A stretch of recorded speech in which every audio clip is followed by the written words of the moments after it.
Hey Econ 200, this is Dr. Wynn, and this is my daughter. Charis. Hi, humans. And you are how old? I am 12 years old. And are you single? Yes. And is it going to stay that way? No. Never. Oh, We'll see. not never, but like. All right. What do you have to teach my class today? Well, today I'm going to show you how to do quilling. Not quilting, quilling. Show them your tools. So this is really helpful.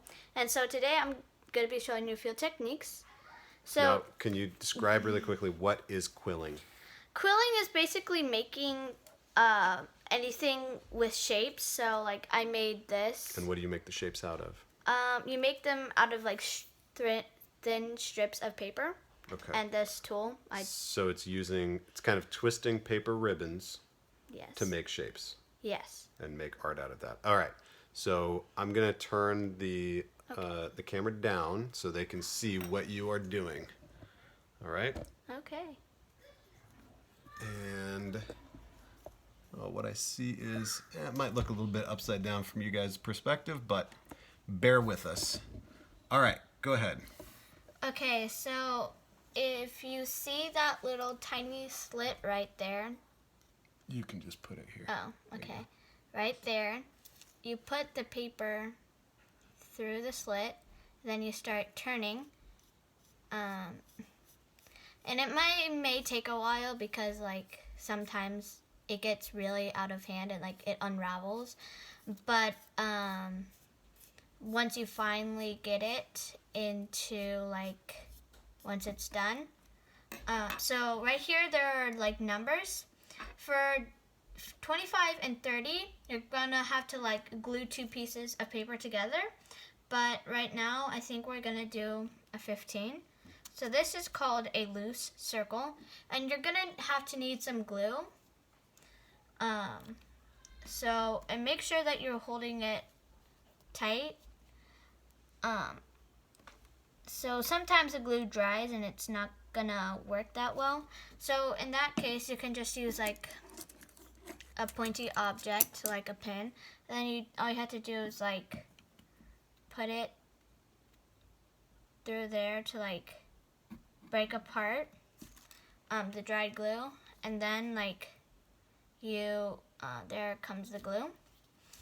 Okay, so there's your basic circle, and you just let it dry and you can show it off to people. The next thing I'm going to show you is a teardrop. Like every quilling starts off the same. You have to twirl it around with your tool and make it whatever sized circle you want. But today we're just going to stick with 15 because that's like the easiest for me. And you may be surprised on what size shape the 15 will turn out to be in a teardrop. So as always, we make it a loose circle. We add glue to it. But once the glue dries, so we had to wait for it to dry, and I didn't add enough glue, so I'm gonna just add a little bit more. So once the glue dries, here comes the magic. So what you do is you take the middle to the side, and then you pinch it to make it a tip, and there's your teardrop. Now this is surprising because it's a 20 teardrop instead of 15. I haven't figured out why yet, but that's what it turns out to be. Maybe that should be an extra credit problem on an exam. Yeah. And then the final one, so it's basically making the teardrop, but with a special curve to it. I'll show you one that I made soon. So, as you know, turn it, put it in the circle, and then glue it. And wait for it to dry.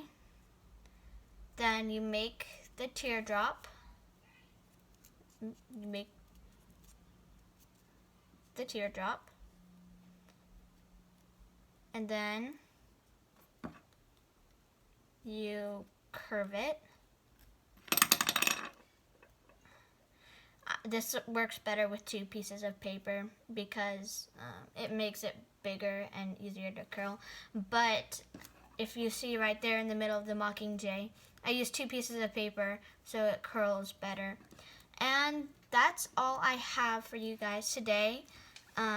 Stay flexible, communicate, and stay awesome. Bye, guys. Bye.